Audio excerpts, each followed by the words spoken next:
So we know in pipeline processor, one of the hazard which is mainly happening is known as the data hazard. So what happens in data hazard? If you see, this is one instruction which adds S1 and S2s, and then it will store that value in S8. But the next instruction is using S8. The other instruction is also using S8. The other instruction and is also using S8. So what happened? But this add can only write the value of S8 after the end of the cycle file. So this is a problem. This is data hazard, and this data hazard can be solved using the forwarding method. In pipeline RISC-V processor, instruction overlap in execution. This creates read after write hazard. An instruction tries to read a register before the previous instruction has written. This is the hazard. Read after write means an instruction is trying to read a register before a previous instruction has returned that result back. This is read after write hazard, row hazard. Okay, it's a data hazard. So the solution to this problem is forwarding. Forwarding means instead of waiting for the result to be returned in the register file, we forward it directly from a later pipeline stage back to the execute stage. That means instead of waiting it to get executed, and waiting the result from the write back stage to be returned to the register file, what we do is that after the result has been when we got a result, that result we will forward it before it reaching the writing back. That is maybe in the memory stage or in the execute stage. From there itself, what we will do, we will forward that result to the stage which is needed. That is, we will forward the result directly to the stage which is needed instead of waiting it. See, if you see here,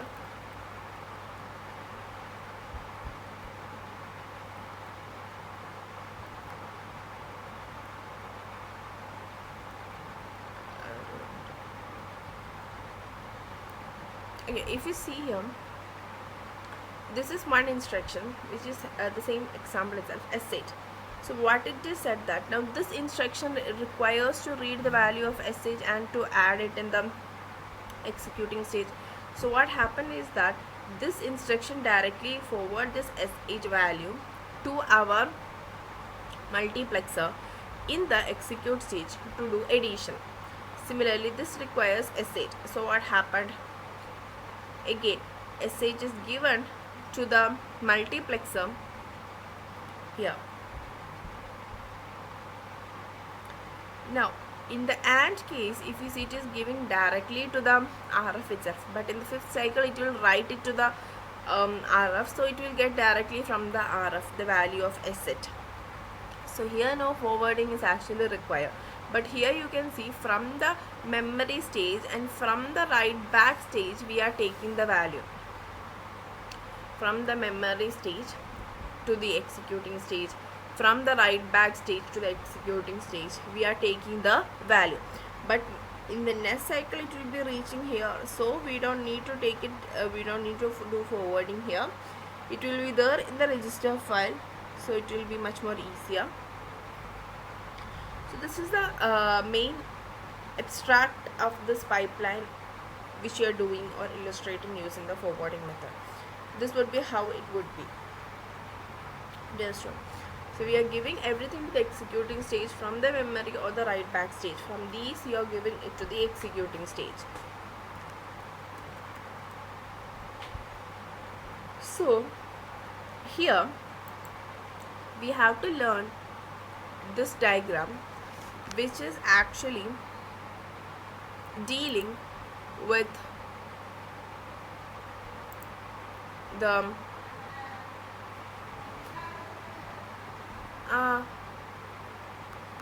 which is going to deal with this data hazard. So we have this hazard unit here. Okay, now we have to understand this. Some blue lines are only the new thing, the other is the same thing of the pipelines architecture itself.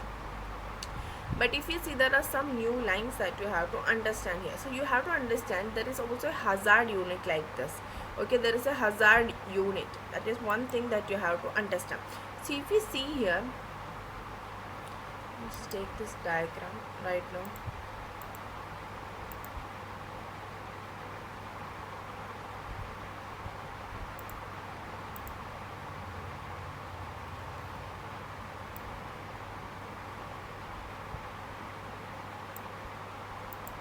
Just want a cleaner diagram. Okay, I'll take this diagram because it's much more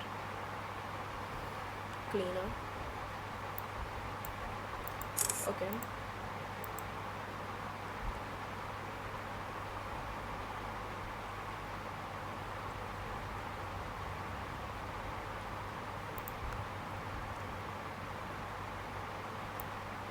So we are going to learn this diagram here. Okay, this is a diagram that we are going to learn. So for that, first you have to understand, okay, you have a hazard unit. So this is our hazard unit. You have a hazard unit. Now you have to understand that what is happening here is that, let's understand that first of all. If you see this diagrams, blue lines we have to see that are the forwarding path. So this diagram show a modified pipeline path with forwarding. So first you have a forwarding multiplexer, and there are two forwarding multiplexer which is there. Forward A multiplexer is also there, forward B multiplexer is also there. These are in the executing section, that is why we are writing E there. Fine. They have controls like 0 0 0 1 1 0 0 0 0 1 1 0 and all. Okay, so first of all you have to understand here is that this first multiplexer is used to select the operand for source A, first ALU input, and the second is used to select an operand from the for the ALU's source B. That means I will show it through the diagram itself. You can see there are two multiplexer here, right? We are talking about these two multiplexer here. Now this multiplexer has this control signals like 0 0 0 1 1 0. What does each of this means, we will discuss. Now why these multiplexers are used? These multiplexers are used to select what value has to go to this ALU's source A and ALU's source B. That is what, which is basically ALU source B, and what in ALU source, that is basically decided using these two multiplexers. Understood? So this much we have understood from here. Then if you see here, 0, now what does each of these multiplexer do? 0 0, if you consider 0 0, it is using the value from the register file. If it is 0 0, if the control in the multiplexer is 0 0, if it is 0 1, we will take it from the write back stage, and if it is 1 0, we are forwarding it from the memory stage. We told you from the memory stage and from the write back stage. I told you earlier, we will be forwarding the data from the memory stage or from the write back stage. So sometimes in our from the write back stage or from the memory stage. So sometimes our multiplexer should decide whether we are taking the forwarded write back stage value or forwarded from the memory stage that value that we have to take. So that is decided by using this multiplexer, which is there. Two multiplexers are there, which is there for two operands of the ALU. So now there is a hazard unit at the bottom. We have seen that is a brain that detects the hazard and control the forwarding muxes. Okay, these are the thing. This hazard unit is something which is considered to be the brain that detects this hazard and controls this forwarding multiplexers and all. So what are the input this hazard unit actually receives? First input is RS1 from the execute. This RS1 and RS2 are the source registers 1 and source register 2 of the current instructions value. RDM and RDW. RDM is what? Destination register of instruction 2, and RDW is the destination register of instruction 3, which is steps ahead already. So if I wanted to take the RD value from the write back stage, then I have to forward RDW. If I wanted to take the value from the memory stage, then I have to forward, because in RD value in the destination register the result will be stored, right, and that is a value that we need as the RS value for our current instruction. So if I wanted it from the memory stage, I use RDM. If I wanted it from the write back stage, I use RDW. Now will that instruction write to a register? That we will be understanding. If in the memory stage there will be one instruction, but if that instruction is written to a register, is reg write M and reg write W in the write back stage. Both we have to store it in the hazard unit. So forward, there are two forward thing, that forward AE also is a forward BE is also there. Forward AE is actually controlling the source AE of the mux, and forward BE is controlling the source BE of the mux. So you can understand it through this diagram here. Now this is our hazard unit, which contains the RS1 value as well as RS2 values. It will be stored. Now this multiplexer is controlled by the forward AE. This multiplexer is controlled by the forward BE. This much we have understood. Now also here actually reg write value. This is actually these two lines which is coming here.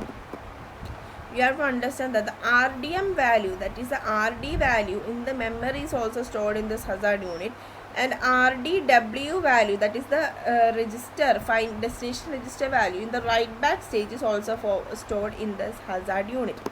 And also these two small blue lines are the reg write in memory and reg write in write back. Both is stored in this hazard unit. So you have to understand in the hazard unit RS1, RS2, the forward of this first multiplexer and the second multiplexer, then the destination value in the memory, and then the destination value in the write is also stored. Write back stage is also stored. Also reg write signal, this light blue lines are actually reg write, which is this part is not visible here. I will show you if you want in this diagram. See, these are the reg write signal. Reg write signal at M and reg write signal at W are also stored here. Understood? So if you see here, this much we have understood. Now what are the signals that is going to these two multiplexer? Either it can take it from the register itself, or either it will take the result from the ALU, or it will take the result from the it will take the result from the result W. So there are three cases here also: register, ALU, result W. These are the three possible way the values can be come from. That is, either it can from the ALU result in the memory, or either the result can come directly from the result W from the write back stage. So these three signals would decide whether it should come from the register file, or whether it should come from the write back stage, or whether it should come from the memory stage, that is ALU result or result W. That is why these three lines are there. And this is also the same thing, that is whether it should come from the register file, ALU result, or from the write back stage. This much we have understood. So here if you see here, next is that it will check if our RS1, that is our source register value, is there in the or is the destination register in the memory stage. That is this case. If it is this case, that is the source register for our this register, like is S8, is already there in our memory, RDM, that is the destination register of this memory stage. That has to be forwarded then, and we have to also make sure that the source is not 0, because S0 register is always there in the register file. It is not gone anywhere. Okay, so forward of AE signal would become what? 10, because we have to take it from the memory. Now if this is from the write back, if RS1 is from the write back, so reg write M means what? We are taking the signal of what? Reg write M from the memory write signal, and here if this is the condition, if it is from the write back stage, then write W we will take the signal, and so the forward AE would be what, 0 1, because we want to forward it from the write back stage. Else it is 0 0, we are just forwarding it from the register file directly. Like this would be the same logic for what, forward BE also. So if RS1E is equal to from RTM, that is, then we will take it from the memory stage. So the signals we will be using is here write M, and if RS1E is equal to RDW, and we will be using the signal write W then. Like that. So why memory sets get priority? Because if both memory and write back stages have the same destination register, the memory stage instructions are most recent, so its value is correct. So first we are checking memory. So you may think, why memory is getting more priority? Because here if you see, if both memory and write back stages having the same destination register, because in our example also SH, the same destination register is used. So the memory would have the most recent value. So that is why memory is getting more priority. This is why S0 is hardwired to 0, so that we have to make sure that their value is not 0. Our register is not S0 because it is already hardwired to register in 0 in RISC-V, so it can never be forwarded or it can never be overwritten. This much are the things, are the key signals which are there in the diagram that we have understood. Now what forwarding cannot fix? Forwarding cannot solve a load use hazard, that is S8 available only after the memory stage. Needs S8 only one cycle too early. So here what happened is that if one cycle stall bubble is needed, which is handled separately by hazard unit with stall logic, here load case come, what happened, SH available only after the memory stage, because only after taking the value, reading the value from the memory stage only you can take the value of the SH, right? So after memory stage only SH value is available. So that means we cannot take it from the data memory stage. So therefore this kind of problem is solved by the stall, okay, stall logic, which we will see in the next videos what is stall logic is actually means. Okay,